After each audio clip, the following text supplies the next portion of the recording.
everybody. Welcome to the Operation Game Night podcast, episode 40. We are officially over the hill. 40 episodes. We're feeling old. My name is Travis Smith, and I have had a 40-year-old back since maybe 2012.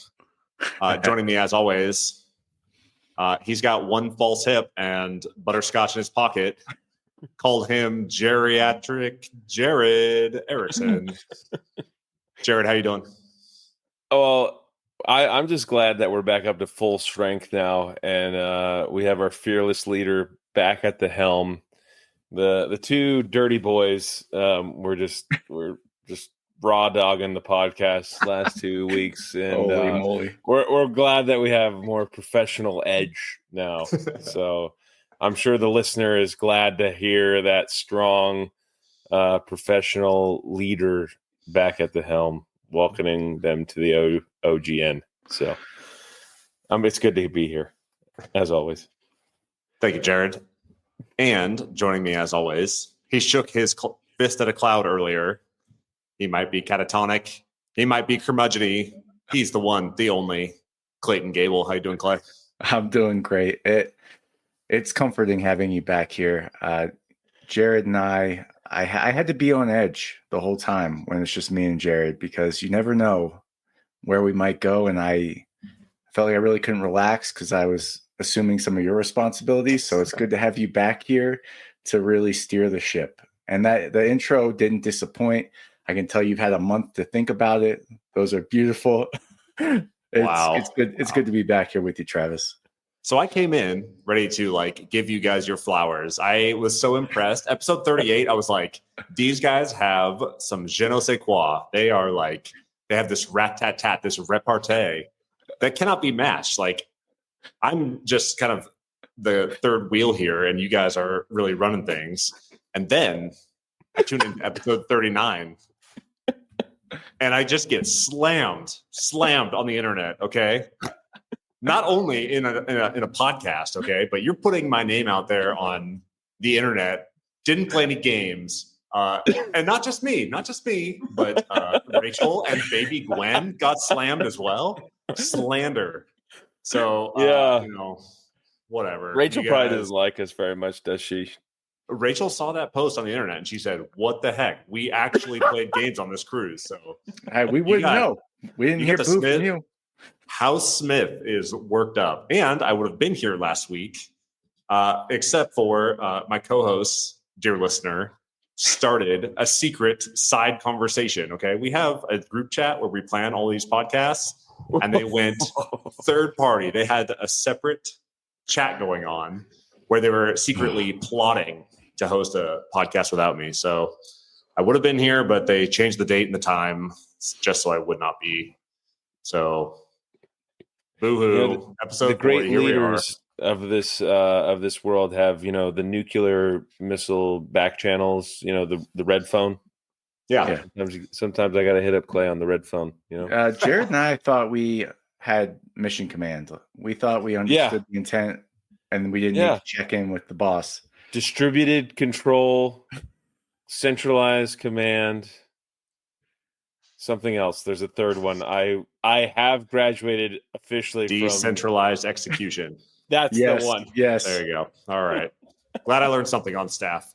Speaking of higher headquarters and command, we do have a Frago coming next week. Fragmentation order coming next week. Listener, maybe you've heard us on other podcasts before, but next week we do have some special announcements going on, and make sure you tune into episode 41 for that. But today we are going to press our luck. Today we're talking about press your luck, push your luck games. But before we do that, we're going to debrief our weeks. Then we'll hit the mission objective, and then we will go over the fence and talk about what we've been doing outside of board gaming. So, Jared, why don't you start? I'm really interested in this game. Debrief your week for me. All right. Well, before I get to the one I'm actually going to debrief, my board gaming experience has really been popping off. The flight at professional military education, they have really been coming in strong lately. I've got a lot of people on board in rotation on Board Game Arena. Even of them signed up on a premium account. He states that his goal is to be in the top 10 for Americans, US of A, for Azul. So I don't know. Wow. Let's support him out there. I'll get his screen name. Yeah. That out there. That is a steep hill to climb. That is a pretty big one, and I'm excited though because Azul is one of the World Series of board gaming games. Yep, absolutely, so I'm definitely going to be iron sharpening iron there. Okay, yeah. a lot of so a lot of Azul getting to the table. I actually got Travis sent me the awesomest little travel Azul, hit that one to the table yesterday, so that was awesome. Nice. But I have been playing Azul on BGA. I also, from the Travis special luxury box that I got, Terraforming Mars dice game. Ooh. That one hit the table, which I know I should probably be debriefing that one, but maybe I'll debrief it next week. I don't know. Yeah. It's a load of fun. Played it with my girl, Sarah. She went out and bought it yesterday. No. Yeah, she said she went and dropped her housewarming gift for herself, $300 on board games for herself when she gets to Italy. So, wow. Dude, that is the best thing that can happen, in my opinion, when you play a game with somebody and then they buy it. That to me is like top tier. You've done it. Like you've made it as a game master. Yes. I've had probably the best rate of investment since I've been here than I have any other place or any other board gaming experience I've had. Like every time I bring a game to a game night, the people I game with go out and buy that game. That's great. It feels so good. Yeah. We need to hop on this affiliate link program. I don't know. Well, yeah. Anyways, I'll table that. So, but she did tell me, this is what she said. She said yesterday, I bought Terraforming Mars Dice Edition because I play with her and a couple other people from the flight. Mm-hmm. Terraforming Mars on BGA, but she got the Dice edition, Dice Miner, Ticket to Ride, Blockus, dang, wow. Rebirth, and Azul. I mean, holy cow! That's a pretty good lineup right there. Yeah, you should be proud. That's shut. Also, Jared, I love the mention of Blockus last week because I have very fond memories of playing Blockus. Really? That was like one of the very first board games that I ever played with some of my family. One of my cousins got it for like Christmas or something. Yeah. And you were talking about like going tip to tip and like blocking and like positioning. Man, that game is so good. And it's deceptively simple. You're playing with like basically just the Tetris shapes, the tetrominoes. And man, it is so strategic and simple. And the colors and the little clickety clackety plastic tiles feel nice. Oh yeah. Block is great. And you just sit there and scheme the whole time, and it's great. My OCD, I ended up lining up all the Blockuses from size 1 to 5, and make sure I knew exactly how many I had. And yes, it was a lot of fun. But anyways, guys, let me get to my main event here. The Great Dal Moody. Okay, this one from the 90s. I was 5 years old when this bad boy came out. The Great Dal Moody. This is a crowd favorite. Plays 4 to 8 players. There's a little bit of hierarchy going on here. There's a king. There's some I think field workers. There's a guy who services the king. I don't know. The thing about it is you got cards 1 to 13, I believe, and whatever the number is, that's how many cards there are in the deck. So there's only one Great Dal Moody. There's 13 Fool cards. 12 Rat Catchers, as you can see on the screen. And then so what you do is it's kind of like a game of maybe Go Fish. I don't know. What you're doing is you're laying down a hand of pairs, or whatever you do, you call it out. You say, I got 4 Fool cards, which is kind of common because there's 13 Fool cards, right? Mm-hmm. So there's a high probability that you're going to have a lot of those cards in your hand. and the play goes around in the circle. If you want to keep playing on this hand, you have to be able to lay down the same number of cards that was called out, but at a lower number on the card. So you can't play also another set of 4 fool cards if 4 fool cards were just played. You'd have to play the rat catchers next, which are the number 12 card. So these are different than the ones I played with. These ones are very scary. The ones I played with looked like they were actually from 1995. They looked like they were loved, and that's because the Williams who I played with also, they're going to come up in my over the fence, a little foreshadowing. That's what I played with. That's Nice. a lot more cute. I felt great. more at home. Number 5 is like she's the nun. Like, yeah, that's a lot less scary. There's no rats. You can also see there's a jester in this hook card, which is like the wild card. So if you have only 2 of the number 10 card, but you want to sneak in on a round of hands that is being played that has 3, but you only have 2 of the 10, you can slap on a jester, and he pretends like he's a 10 for that hand.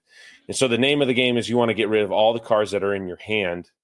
And if the first person to get rid of all the cards in their hand become the Great Dalmoody for that game, and you will actually change the orientation of the table. You stand up, the Great Dalmoody sits at the front of the head of the table, and he will get paid royalty from the lowest ranking person who goes out last in the round. The way we played, I don't know if it's a house rule. Like you just agree on how many rounds you're playing. So we only played 3 rounds. So the order of where everybody sat changed up twice, right? And by the end of the third one, whoever was the Great Dalmoody, they just won the game. So like, this is kind of like how it went. It was like, okay, I'm playing 3 of this number, and then you throw it down. And then everyone has to go around and be like, okay, well, I play 3 of this number, but it has to keep going down, down, down, down. But as it goes down in the numbers, it's harder and harder to make those pairs because there's less and less of those cards. So it's a very interesting strategy game. Again, these are the same kids that I played Dune Imperium with, so they are cutthroat. People are freaking. They beat the tar out of me. I'll tell you that. When you pay the taxes or whatever at the beginning of the round, you have to give your 2 best cards to the king. Like if you're the lowest person, you're giving the 2 best cards to the king. And then the king gives you his 2 worst cards, which might end up helping you out in the end because the 2 best cards are the Dalmoody, like the lower numbers. Yeah. But you might end up giving, this field person, the field worker, 2, 13s, and now they have a great, I don't know, they got a great match. They got a great hand that now they can rule the tricks, I guess, if you could say. But I still don't know. I don't know the strategy. I don't. They kick the tar out of me. These kids. I don't get these games, man. Like this is like a genre of games, right? Like shedding games, ladder climbing games, where you're trying to get rid of all the cards in your hand. And I play them and I like them. I'm like, it's cool. Like I'm trying to get rid of stuff, but I could not tell you, like strategy wise, what people are thinking. Like, do you try and save your really good sets till the end so people don't have any cards to beat it, or do you start with just a single card? Like I have no idea the strategy. They're fun games. I have a bunch of them. We played Bacon that Travis sent us not that long ago with the Heddens, and it was awesome. Like you had all these like menus of different combos you could play to get rid of cards.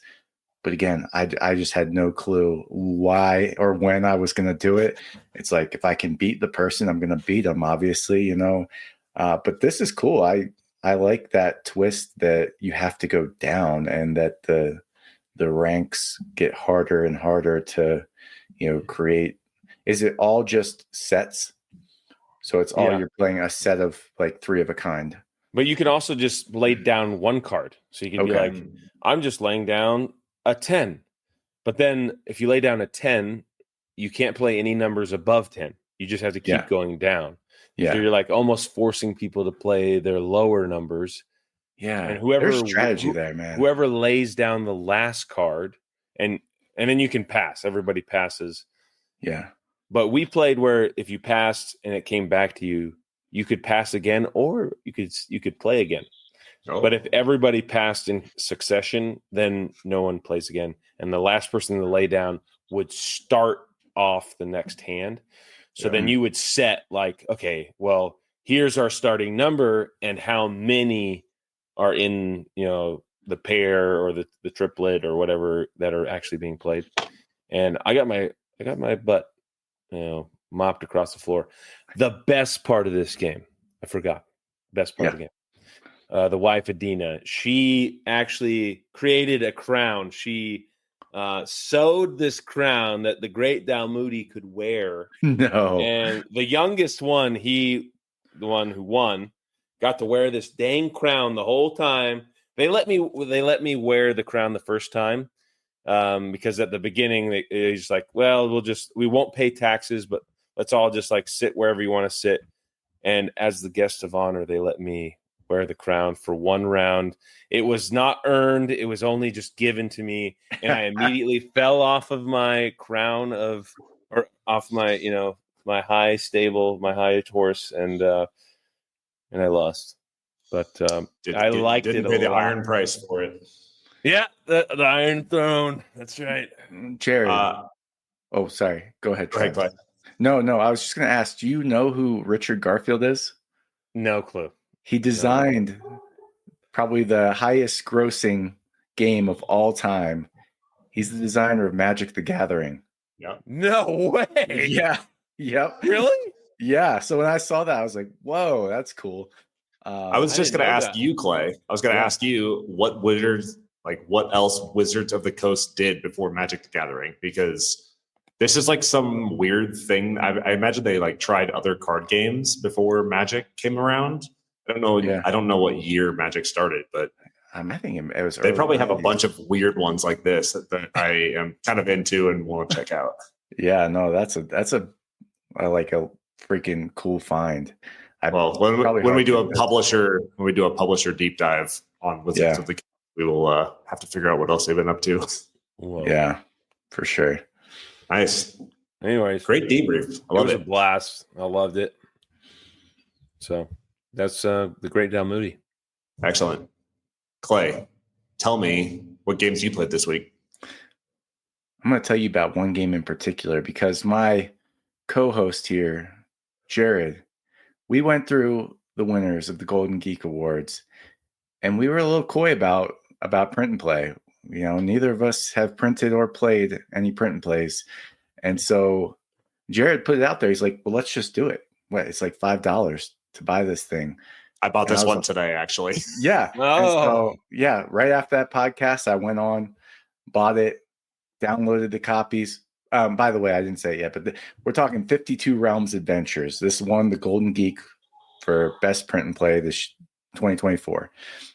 So after the podcast, bought it, got sent the files, and basically for a game, you have to print out a single piece of paper that's a map, and then a single piece of paper that is your character. And your character piece of paper has two characters on, so you can kind of decide which one you want to be, and you slide the other one underneath the map, and you're ready to go.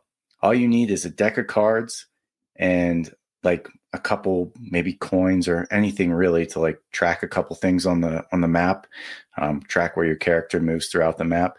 So you start in this dungeon, and basically it's just a dungeon crawl, and you're trying to make it to the boss at the end and beat them before you die by either sustaining too many wounds or you exhaust your deck of cards. And it's just a 52 card deck, and everything is about this 52 card deck. Reminds me a lot of Regicide, honestly. So your character has a couple different areas of note. Your character has 4 item slots.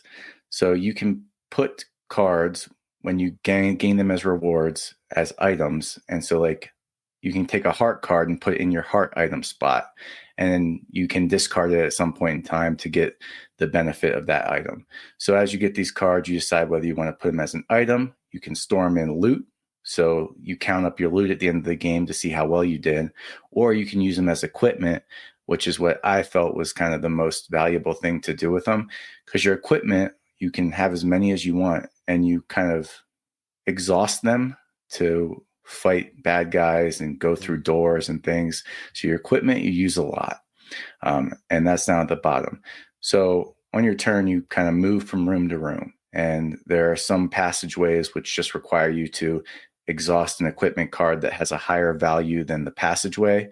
So you probably can't hardly see it, but in the first passageway has a value of 4. So if I had an equipment card of like a 7, I could, tap it, turn it sideways, and then move to that room. And then each room has like a special effect where maybe you draw a card off the top of the deck, and the room will tell you like, oh, if it's a clubs card, you get to put it in your item stash. Or if it's a, diamonds card, you have to take a wound. Or you can go through passageways that have a monster at them. And this is where the game gets interesting, because you go through that passageway and then you draw 2 cards off the top of the deck. The higher one is the monster's value, and the lower one is the reward you get for beating the monster. And again, the reward you can use as item, loot, or equipment. And so you fight this monster, and basically you draw a card off the top of the deck. That tells you what the monster is going to do on their turn. So you have a second to think about what you might want to do to fight against it. You can block, you can attack, and all this is with your equipment cards, blocking and attacking. You can use one of your character abilities, so each character has its own unique ability. Or you can rest, which lets you reset all your equipment cards back to an upright state so you can use them again. So sometimes fighting is the best way just to reset your cards that you've exhausted. And so anyway, you get done the fight and you get your reward. You move on to the next room. But it's so clever what they did with just a deck of cards and just 2 pieces of paper. I was blown away. I played through the first map, literally came down to the last card in the deck. I was about to lose, and the monster drew that card to fight me, and I was able to exhaust one of my equipment cards to beat it. But it was really tense. It was exciting. Nice. I printed out the second. I printed out the second map and, immediately did that one. And these are like 15, 20-minute games. So it was super cool. There's this battle track. So you keep track of the monster's HP. And if you use the right amount of attack to get them down to one of those black bannered spots, you get a bonus. So some of them will be oh, you can parry their next attack, or you can refresh 2 of your equipment cards. So it's really cool the way you can kind of puzzle out combat and try and, figure out the best way to maneuver through it. But yeah, I was blown away. Solo games, don't do them. Print and plays, never done it. So this was definitely out of my comfort zone. And I'm glad I went there, because it is amazing what people come up with. I would suggest anybody that has a spare $5, check this out, print out a couple pieces of paper and just give it a go, because it's a good time. Yeah, I think print and plays, especially ones this size, are really slept on. They have they'll show up every once in a while on Kickstarter, GameFound, or whatever, and you literally pay $1. It's pay what you want and we'll send you the files. And that type of stuff is awesome. It's just people that are passionate about what they've done and what they've made, and they just want a little bit of money back for their time. And I've found a couple, some they're kind of hit or miss with how long you actually spend with them. But there are some out there, one of them that I just backed is not just backed, but backed a while ago, is called Knight, Knight. And that was a print and play. And they have Knight, and then they have a separate one that's space version of it. And man, those games are so cool and short and easy to pick up and play. And I love games this size. And I was packing for, all of our travels. At the bottom of one of my bags, there was already a deck of cards. And I was like, I have no excuse. So this is definitely one that I will play while we're traveling, because I'm really excited to get this to the table. And you don't even need to print it out. You could, if you had a tablet, just play it on the tablet screen. There's actually like when in the download file, there's like for print and for screen. So, people that had an iPad or something could just lay it flat and use and move around on the map like that. So you don't even really need to print it, and you can just play it. We might Maybe I'll have try to that give out. this one a sustainability award right here. Yeah. You're using, Yeah. deck of cards you already have. You use little pennies and nickels for your little counters. There you go. Clay, have you ever played One Deck Dungeon? No. Are you into like dungeon crawlers like that? I was into this dungeon crawler. Yeah, Because I would was recommend. this was like 20 minutes. Yeah, One Deck Dungeon is pretty popular. Okay. I actually picked it up at Petrie's. They had it used, and it had like a bunch of expansions and stuff.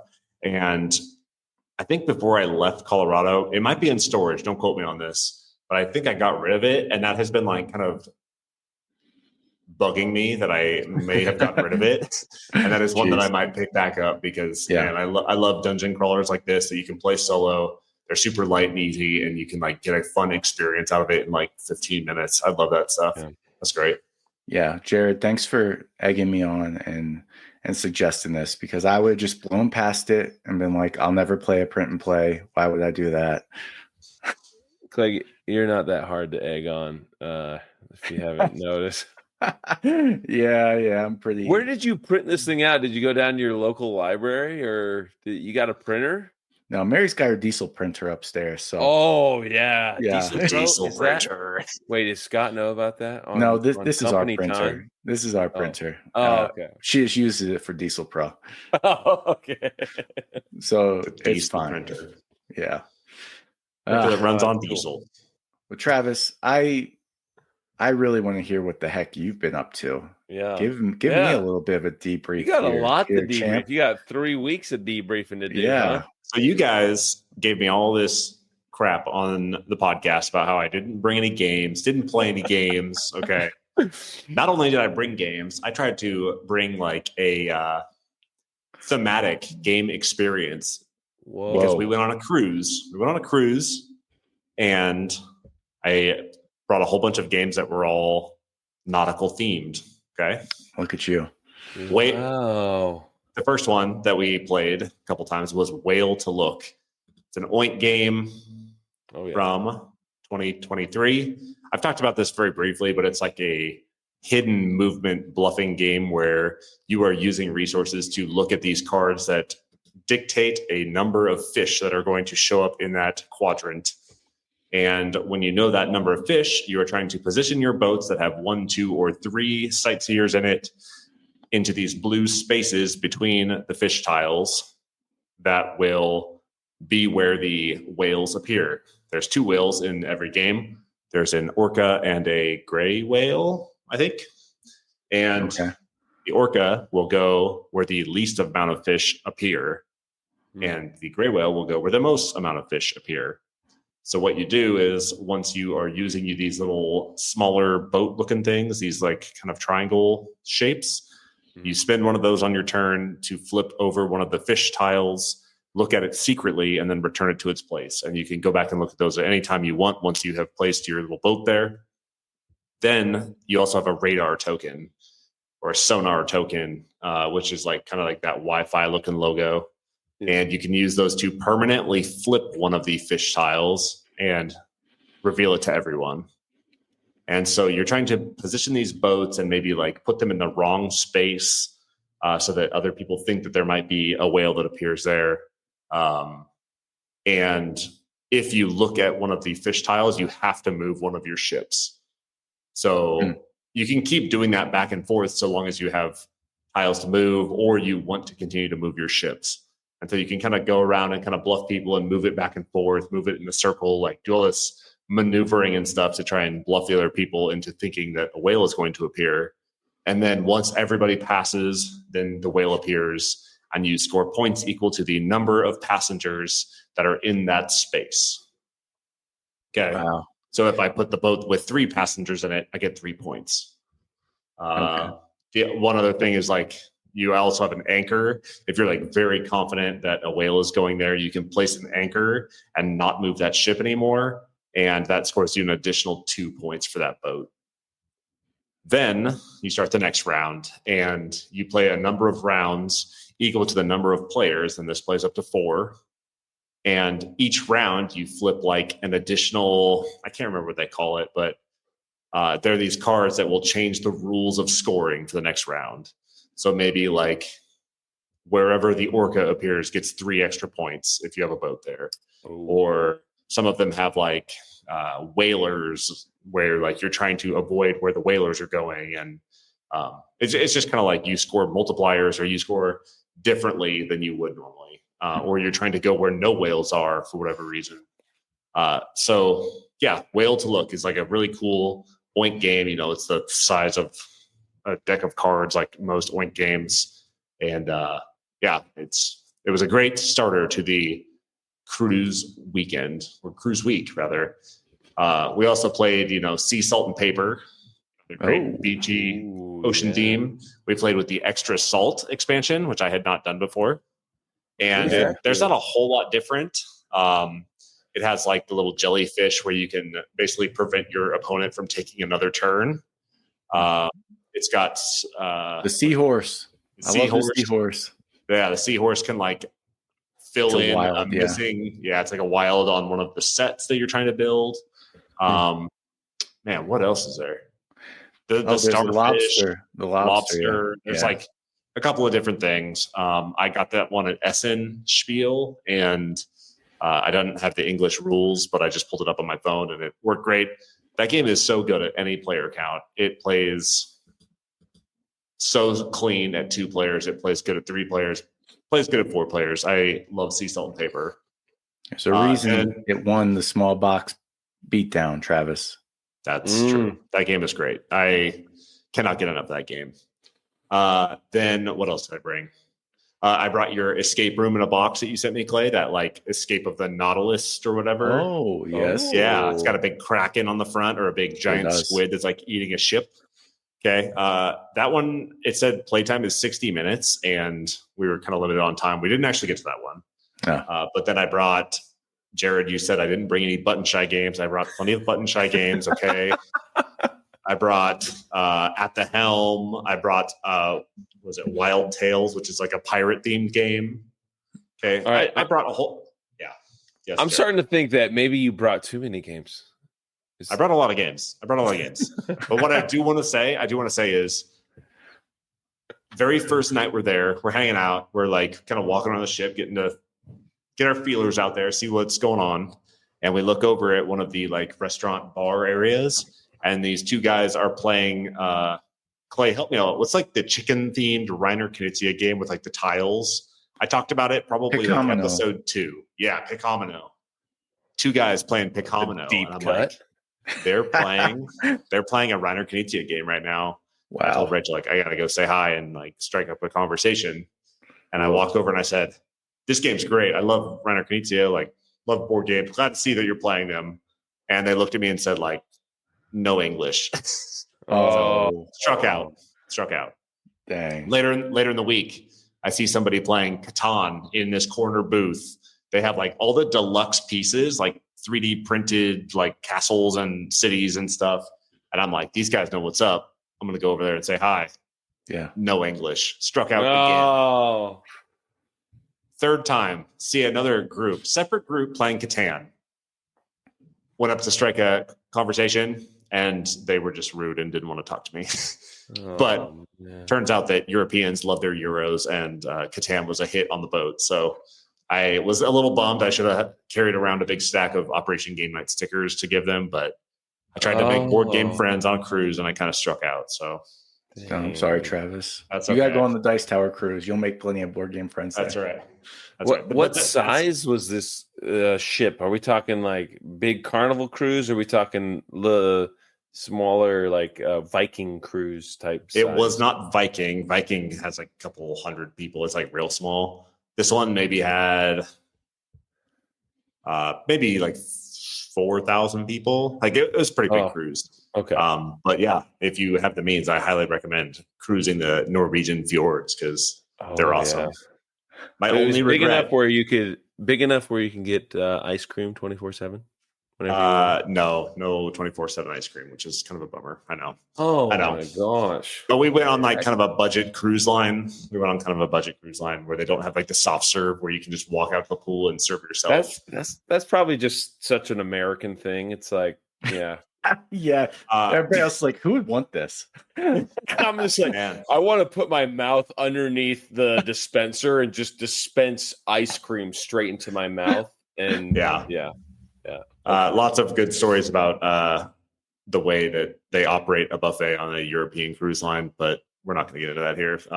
But That's the one time, maybe over the fence material. I don't know. For real. Maybe We'll talk about that later. But one time I did go on a cruise that had a Guy Fieri burger bar, build your own burger bar next to the ice cream maker. It was awesome. So good. Wow. Anyways, my only regret is that my Grail Games copy of Fjords did not come in before I went on this Norwegian Fjords cruise. So once Fjords comes in, I'll have to compare and contrast how being in the Norwegian Fjords compares to playing a board game about the fjords.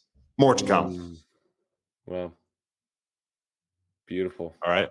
Are we ready? Well, I guess we have to. No, I just, on behalf of Jared, myself, like to apologize that we assumed the worst of you.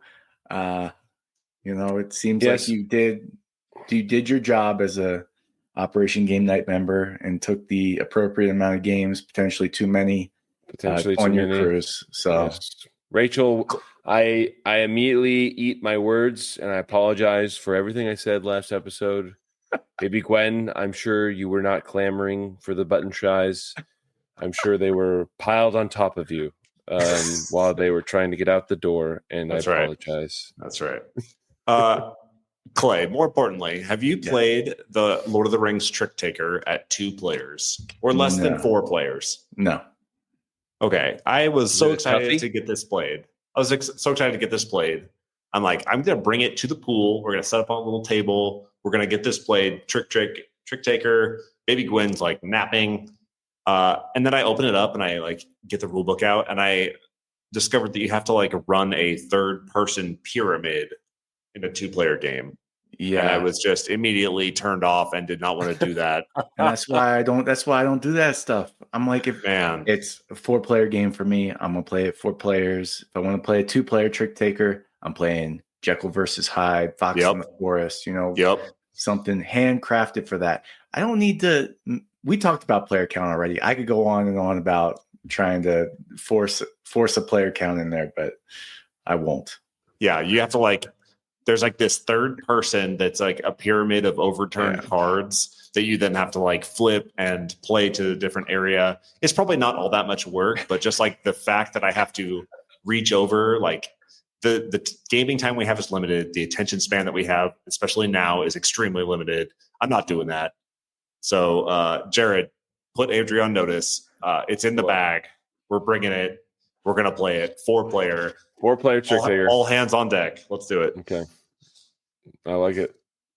Consider her on notice. That's right. Are we ready to go over the fence? No, I'm not going. Mission objective. Mission objective. Man, I'm rusty. Yeah. Mission objective. Today we're talking. Clay, you say push your luck, don't you? Press your luck.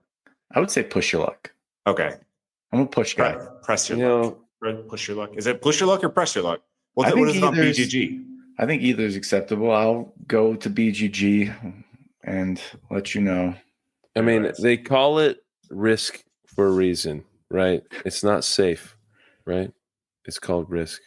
I threw that out in the game in the chat yesterday. The boys went wild, and now we're talking about press your luck. So game's called Risk, not called Safe. Today we're talking press your luck. Yeah, I'm surprised Mary's not here to talk about press your luck because she is the one who's always just pressing her luck. So I hope we're talking spots. I hope we're talking that one where I run in with the monsters all around me and there's fire. Ink and gold. Ink and gold. I love the little tent. Yeah. But for the record, please. Point of order. Push your luck in BGG. So wow. Yes. Okay. Well, push your luck, press your luck. We're going to consider those the same thing for the sake of conversation. But push your luck, press your luck. This gambling mentality is one of our favorite mechanics. I think across the board, I think all of us had it in our favorite mechanisms when we talk with Tara, correct? Yeah. I mean, it wasn't mine. Yeah. So when we're talking push your luck or press your luck, we're talking about taking a gamble, taking a chance, relying on some sort of odds to gain advantage or to score more points or to meet in-game victory conditions. Yeah. Some of our favorite games involve this. Games as old as time involve this. We're talking like dominoes. We're talking blackjack. We're talking most casino games. We're talking war. We're talking games as old as time. All involve this mechanism. But some of our modern day favorites also involve this mechanism. Jared, you mentioned a couple already. Spots. One of your favorite games. Oh yeah. Tell me about the press your luck in spots.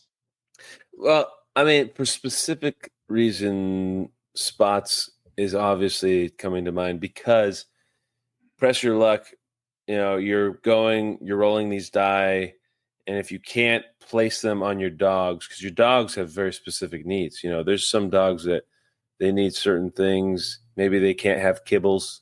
Maybe they got extra nipples. Maybe there's Butthole Bert. He only needs one. He just needs one little. The goat. Butthole Bert. Butthole Bert. Lil Beth. But I love the mechanism within spots where if you're able to press your luck and you're lucky enough to fill up all your dogs, you do an auto score. Oh yeah. That's one of my favorite parts of spots, and like something that always just like makes you want to just go a little bit harder, in the paint. You're backed into a corner, your dog pound's a little full. You can't have over 7 in your dog pound. And maybe you got 6 in there, but you can squeeze 1 in there. And you just need to roll a 4. But if you roll a 4, you're going to get an auto score and you're going to get 3 new dogs. It's all on the line, and you just grab that one die and the crowd goes wild. Like you land that 4, you get the auto score. I just love it. I love Jared, what you're talking about, that is press your luck in a nutshell for me. The crowd going wild. Like that is what makes these games ones that I always want to come back to, because you are always interested in what other people are doing. And even if it's to your detriment, it's still exciting, to see somebody pull off the improbable. And just those moments are just what make push your luck games constantly come to the table for me. Like I still remember the game where everybody hopped off. Mary had like 2 die left in Lem, and we were only like halfway through space. Everybody had jumped off the rocket ship, and she has kept rolling these 2 die and getting the things she needed to get to deep space. And it didn't even matter at that point that this was bad for the rest of us. We were cheering. We were like, wow, holy cow. I can't believe you did it. And, those moments are what make gaming fun for me. It's exciting to see Jared, get to the top of the temple track in Lost Ruins of Arnak, but it doesn't elicit those emotions like they do in a good push your luck game. Yeah, I agree. And I think a lot of our favorite games involve that type of mechanism, or at least that like distilled down simple version of that choice, right? Mary can choose to stop rolling dice and hop off the rocket ship. I don't know if she can. There might be something missing in her head. Well, that's also true. I mean, cognitively speaking, but the actual game-based decision that she's making is, do I roll this again or do I hop off the rocket ship and be done? Yeah. If you're, trying to fill out all of your dog cards and spots, do I roll these dice again or do I roll that 1 die again? Do we keep going or do I stop? You're playing blackjack. Do I hit again or do I stop? Like, It's such a simple, low stakes decision that you're making. You're not like trying to screw somebody over. You're not trying to it's not like combative or anything most of the time. I don't know of any like press your luck combative type stuff like that. But like it's such a simple decision with such low stakes that elicits such strong emotions because it's you put this weight on it as you're continuing to press your luck, and the stakes get higher and higher and higher in your own mind, right? What's the actual stake of losing that board game or busting on spots? You pull your dice off, you start over, like there's really no stakes to it, but like you get your heart pumping, you get your adrenaline amped up, you got people jumping on chairs and like going wild for it. Oh yeah. I say I press my luck a lot when I play Dead Reckoning. There you go. Because I'm pressing my luck to blast Clay as much as possible. Because I don't know if that's really press your luck. You guys need to help me figure this out live. I don't know how many cannons he's going to have when I come up on his ship, and I want to hit him with as many dice as I can. And the way that I love the battle mechanism on Dead Reckoning, because you get to drop anytime I get to drop cubes into this into a silo. I don't know, what do you call that thing? Dice tower. A dice tower. I mean, it's the same thing that you get to see in Wingspan when you drop the little resource die. Yeah. You drop these little chits, these little cubes down into the channel, and it pops out, and then you get to see who gets blasted, who gets fire. But I don't know how many cubes Clay's about to unleash on me. He might have a couple upgraded gunners. He might jettison some of his loot so that he can blast me. I don't know. Jared, I'd never have gunners. No, yeah, you're an easy one. Yeah, I'm a purser guy. I think that's an important distinction, is like taking a risk versus press your luck or push your luck as a mechanism. What is the distinction? Clayton, fill me in. Well, I would say that what Jared's describing is more taking a risk than pushing your luck. And when I think of pushing your luck, I think of games where you can choose to keep going after you've already attained something, but you want more. You get greedy. You're in inking gold, and you've got all that stuff in front of you, and you're like, I could leave now and make sure I keep this, but I want to go further and get more and more. And you have that gambler's psychology about it. Taking a risk, that's a one-time thing. It may or may not pay off. And so I don't know. That's just like off the top of my head. You put me on the spot. I think the repetitive nature of being able to keep going with it. But I repetitively want to blast you. Well, that's true. That's the problem. Those are separate. The end goal is to sink your ship so I can steal all your gold. So I repetitively drop the cubes. No. We're undecided. Leave in the comments. I mean, leave it in the comments. But obviously, with spots, it's very distilled down. Dice are like the easiest way to push the luck, I feel like. But another great game that we've recently been popping off on Board Game Arena, Flip 7. Oh yeah, a card-based push your luck, where you're flipping these cards over and trying to rack up these points. Did I pull off the W on that one this week? Yeah, dude. Yeah. I may have burned some friendships here, guys. Did Jared, you guys see that one coming? I did see it coming. I busted on like the first 7 turns, so I was pretty well out of it. But on the last turn of the game, I did flip 7 with a +10.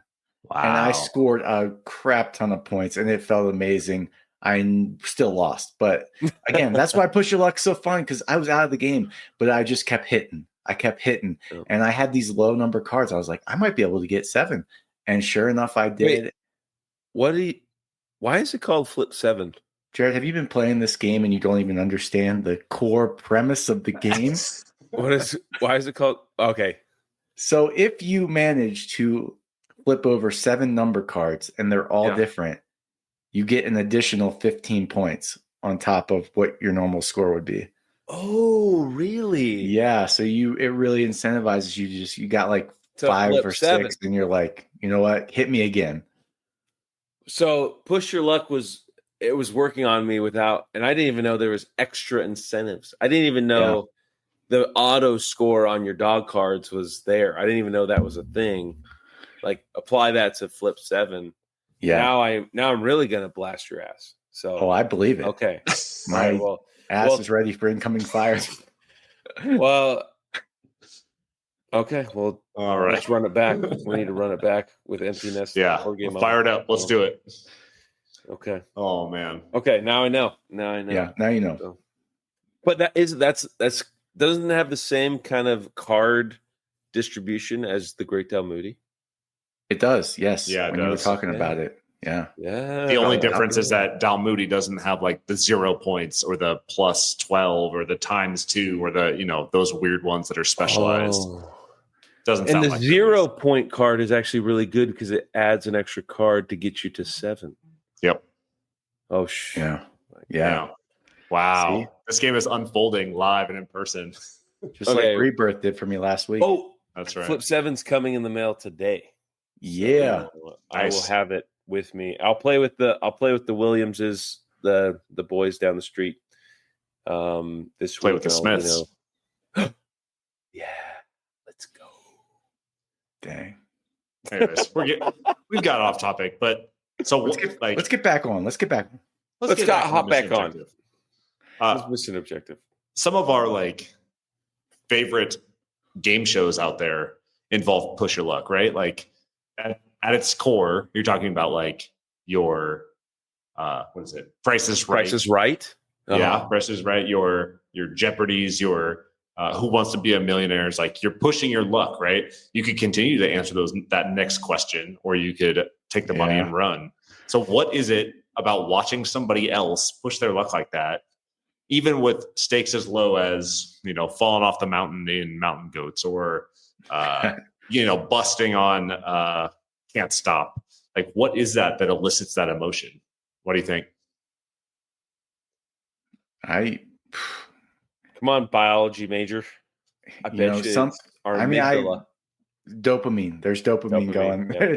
There's dopamine. We love that excitement, always wanting more. I don't know specifically what makes that way for watching a show, if you will, but the excitement is there when it is around the table, and you can feel that tension and excitement, and because it encourages table talk, you and the social pressure of egging people on to go ahead, hit one more time. I bet you can get 7, and then to either see it fail or succeed. Either way, it's fun as a spectator. So I can't speak to the specific psychologies of why humans like to gamble. Probably something back to our caveman days of going out on a hunt, and I don't know. That's fair. Going that 1 extra mile for that 1 extra turkey. 1 more. That's right. Yeah. I think inherently people love gathering around a table to play push your luck, press your luck games, because you want to see that person that is pressing their luck fail. You don't want them to succeed. That means you lose, right? But then they get to a certain point where they've succeeded a couple times, and you're like, maybe they could do it. Maybe Mary could roll that 1 extra die that she needs. Yeah. Maybe they will go all the way on this 1 turn. And it's just you kind of start to root for them. And then when they fail, it's oh, but thank God, because I didn't lose, right? Yeah. And then if you're that person, that everybody else wants you to fail, which just triggers something in your brain. I have to keep going because screw them. I have to win. I have to show them that I can beat the odds, right? It's always about beating the odds and getting that 1 more turn or that 1 more roll or that 1 more card. And that's what really gets people invested and talking and focus on what they're doing in those press your luck games. I distinctly remember we had family over and we were playing Can't Stop, and I won the game in 1 single turn. I started and I won in 1 turn because I took 6, 7, 8, and I took those 3 numbers and I could fill one of them every single time. And no way. Charged all the way up, and I did it in 1 turn. And the whole time people were like, this is it. You're going to bust. You're going to bust. Don't get greedy. And I was like, that's awesome. Regardless of what like I have not really lost anything if I bust because they still have to climb those ladders too. And I won it in one turn, and like people were cheering at the end, and like That's that type of stuff crazy. is so satisfying and so good, and it makes for such a cool moment. That is pretty epic. You know what else is awesome about push your luck games? What? It kind of levels the playing field a little bit, you know? Oh yeah. That you can kind of bridge that skill gap where, just because I own the game and have played it a ton of times, there's still a way for somebody newer to the game to, push their luck and take the right risks, and they still have a shot to, win. Whereas somebody plays Lost Ruins Varnak with Jared, they don't have that shot. Are you Lady Luck bringing up this Lost Ruins of Arnak? Are you? What's going on? BGA? Are you sad that you're in a BGA battle with me and Dallin right now? There's no pressing of lucking. Yeah, there's no chance. I just watch you guys slowly climb the temple track and have all these more. I'm passing and I'm just seeing things happening. So I'm a little sore about that. And you got me in with your boy Obsidian in Feast for Odin. And my board is not full at all. and I'm looking over and I wish there was a way I could gamble. I guess I take There's a little bit of press your luck, I promise you. I feel like a little bit in the games of hunting and rating, because you could go a little bit more like, ooh, I did roll an 8, but I really want a 12. Do I want to press my luck and roll this thing again? Luck, I would say, pushing press. I want to nudge my luck a little bit here and see if I can get higher than an 8. But then you end up screwing yourself over and you roll a 2. And so then you really can't get that piece that you really wanted. That is you should have just stayed with the 8. Yeah. But I don't know. But you get 3 rolls, though. That's the beauty of it. You get 3 chances. So, I have a question for you guys. Yeah. Press your luck. It's kind of permeated into other games. Like you've got Wonderland's War that is area control combat and press your luck with the bag building and all these other mechanisms. What are some other mechanisms that you want to see paired with press your luck in the future?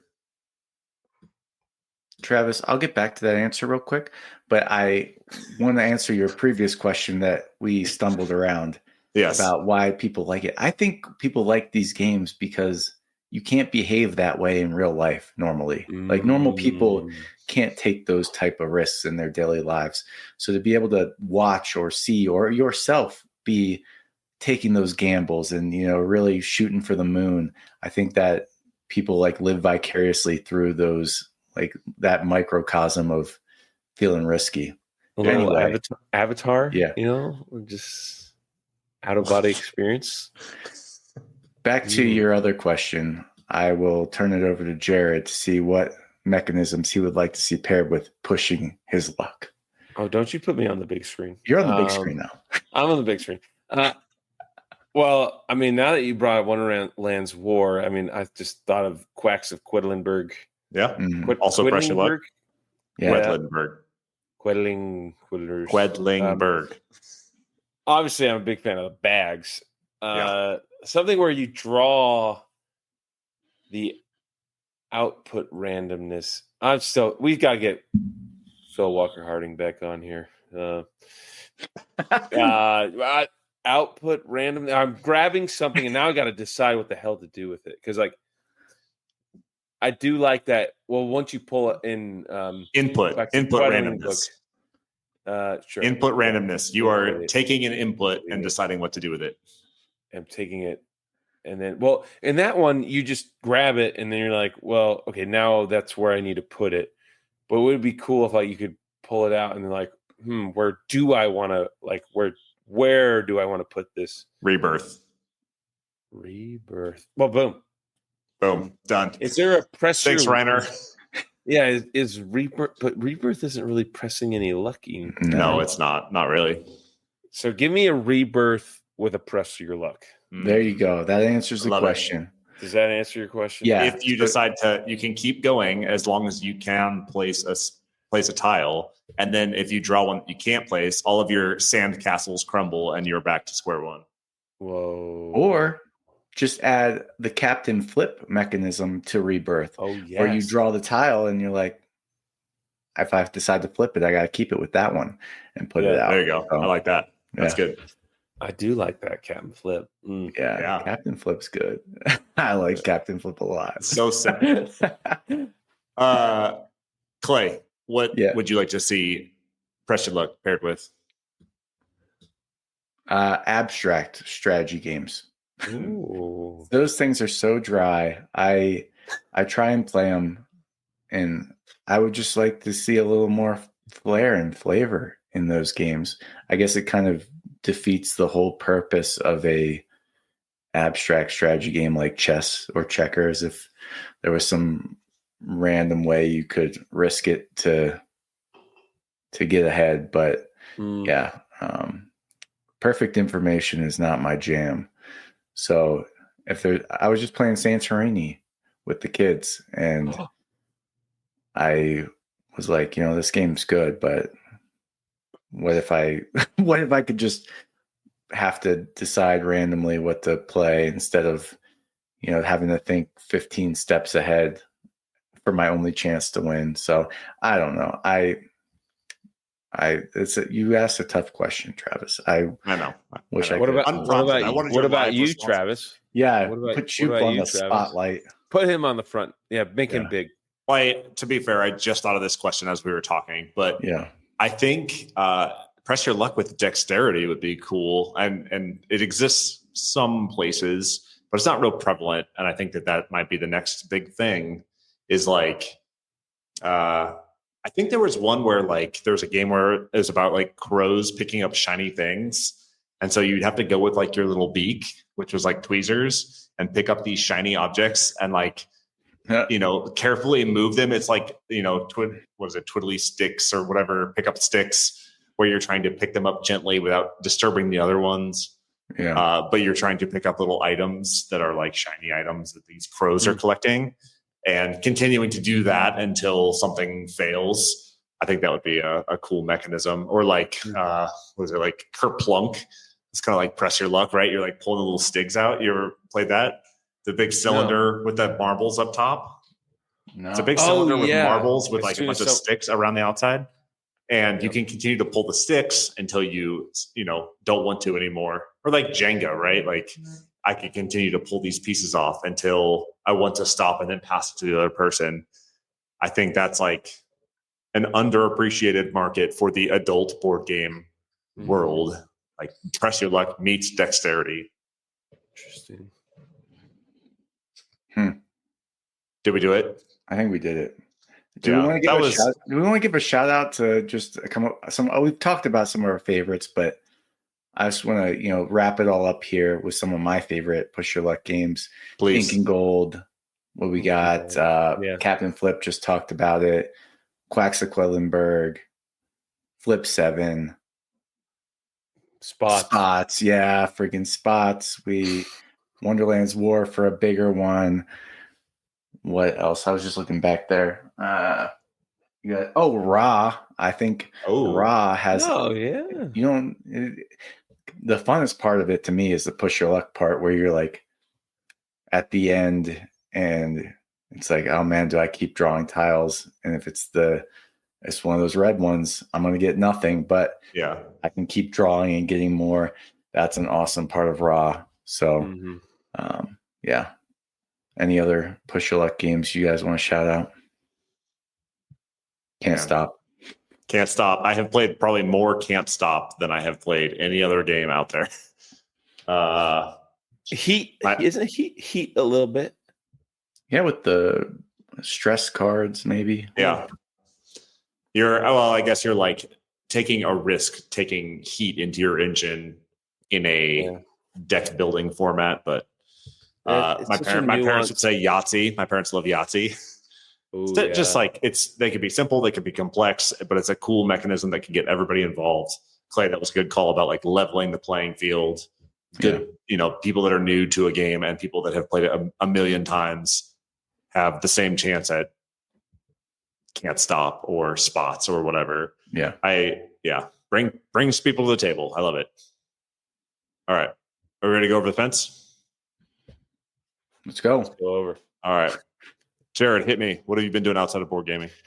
Well, I mentioned my babysitter family that I was going to come back to them. Well, we went out skeet shooting here in Alabama, knocking down some clay pigeons. It's been a while since I've shot a shotgun. Last time I shot a shotgun was when I was in Nellis. I still had a box of 12 gauge, Shells. target shells, and I'd hauled them from Vegas to Colorado Springs, and I also shipped them here to Alabama. And Adri's like, Great.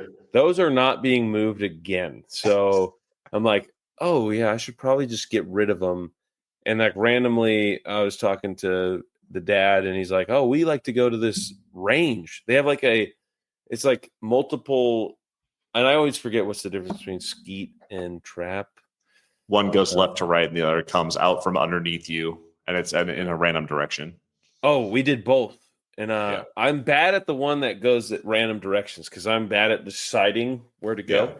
I like to know where things are going and where to hit it. But I had a lot of fun because there's also like these rabbit ones where they like skip across the ground and you have to shoot it as it's popping across the ground. And they said the loser has to buy milkshakes. So I did have to go to Chick-fil-A after that. Got me one of them delicious Oreo milkshakes. So that was my over the fence. So Travis, you definitely got to check out the Lower Wetumpka Shooting Club. Definitely. Okay. I will definitely. A lot of fun. Yeah, it's been a while since I got out there, and I shot my shells, and Adri doesn't have to see them anymore in my garage, and I'm not going to move them. Wow. The reliability. I didn't know I was on a podcast with a bunch of rednecks. What? Wow. Well, in high school, It's an Olympic like sport, Clay. Okay. Whatever. me and my buddies in high school, we just used to get those little like plastic clay pigeon slingers, and we'd drive out to the mountain and hook up a little clay pigeon. Someone would throw it in the air. It was a lot of fun. Lower Wetumpka Gun Club. If you want to sponsor the podcast, hit us up on Instagram. Or Chick-fil-A. Chick-fil-A, if you want to just pay for our milkshakes, that works too. Yeah. So I'll take a free milkshake any day. that's right. Clay, hit me. What have you been doing outside of board gaming? Oh, big week this week. So I took the PMP exam on Wednesday. Did you really? Yes, and passed it with almost flying colors. But You didn't even study. I did study. I studied a lot, and that was the hardest test I've ever taken. It was just I've heard that. It was just question after. I swear to you, if I took 180 of those questions and you told me I didn't get any of them right, I would have been like, that makes sense. But it was just 180 scenario questions where it's like, so you're a project manager for an IT firm and some key stakeholders want to change the requirements. And then it's like 5 answers that all could be right. And that's 180 questions of just trying to get in these scenarios and figure out what the right answer was. And it was brutal, but I passed. I'm done with it. Pretty excited about that because that was stressing me out. So that's a congratulations at the end of your name. I probably won't, but in other news, more fun news, I went to see the Book of Mormon for our anniversary last night up in Denver. What? And Jared, feel free. Have you seen this? No. Oh, really? Okay. I didn't know how much you wanted to get into your Mormon background here, but but I have a lot of questions. Maybe we can do it after Over the Fence. That's for special ops Patreon. That's right. If you want to hear Jared talk about, join us on Patreon. Yeah, we're gonna get down and dirty into Jared's background on Patreon. But anyway, Book of Mormon. It's made by the South Park guys, and it is hilarious. It's entertaining. thought-provoking, and I just enjoyed it so much. I mean, we were up in the nosebleeds of the Buell Theater in Denver, but it was still awesome. And they're coming to Pennsylvania in September, and You want to go again? I'm going again. I've already got tickets lined up. Yeah, it was that good. Wow. I want to see it again. I'm going to get up close and personal this time. I want to feel the spit come off their mouths as they're singing.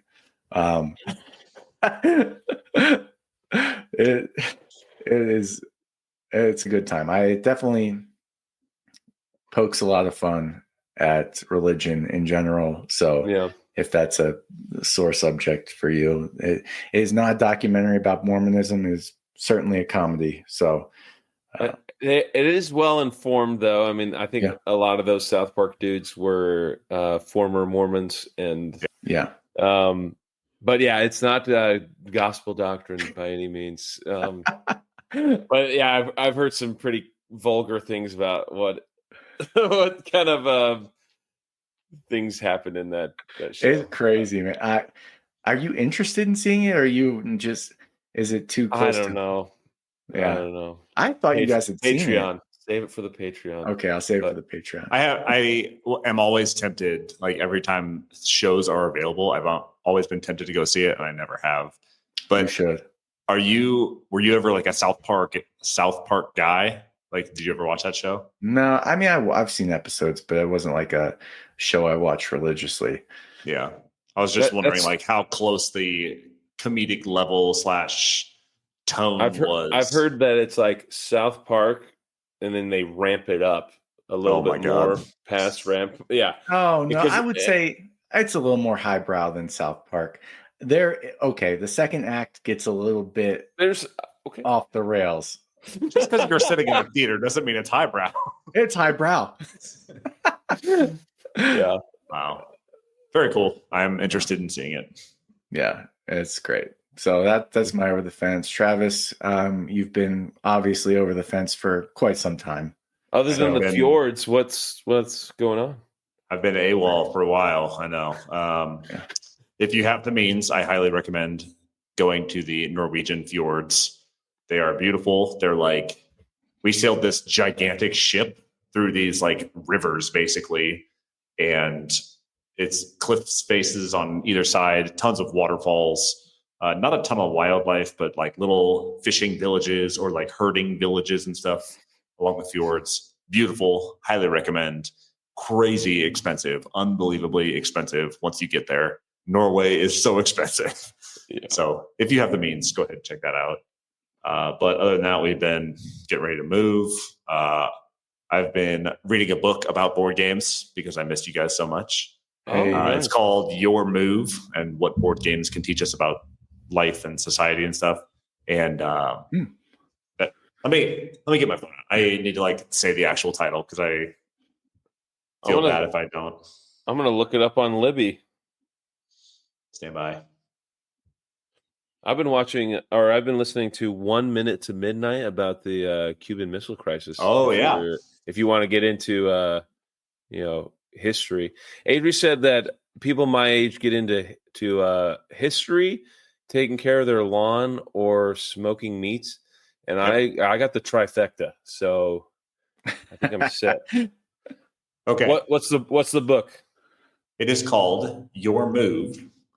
What board games teach us about life? It is written by two people that work in like a board game cafe, and they have differing kind of tastes and experiences. And one of them is like a board game concierge, and like will make recommendations to people that come into the cafe based on what they've played before, kind of like the segue person that can help them get onboarded into the world of board gaming and like open their apertures a little bit. The other person has studied more history and politics and stuff and gets deep into like the transactions between people while they're playing Monopoly and what that means on a larger scale and what it can tell us about society as a whole. It's pretty interesting. It's pretty easy read. You can cruise through it. Been enjoying that one. That's cool.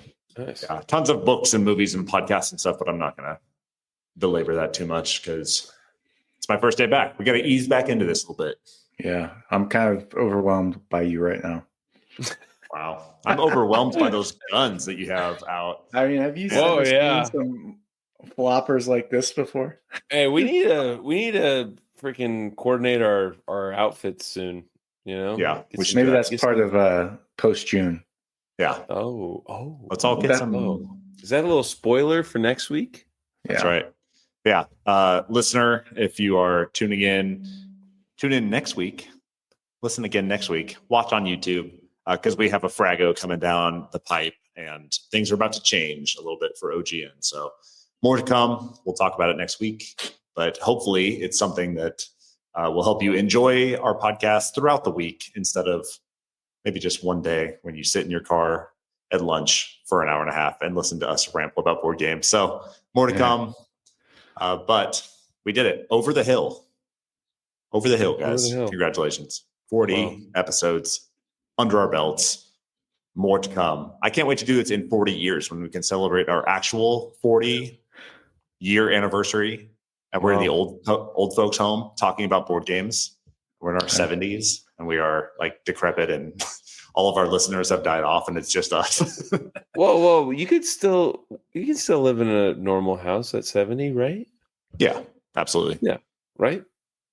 Oh, Not at this Maybe- rate. not us. All right. No. On Oh, that not sobering note, I have been Travis. He has been Jared. He has been Clay.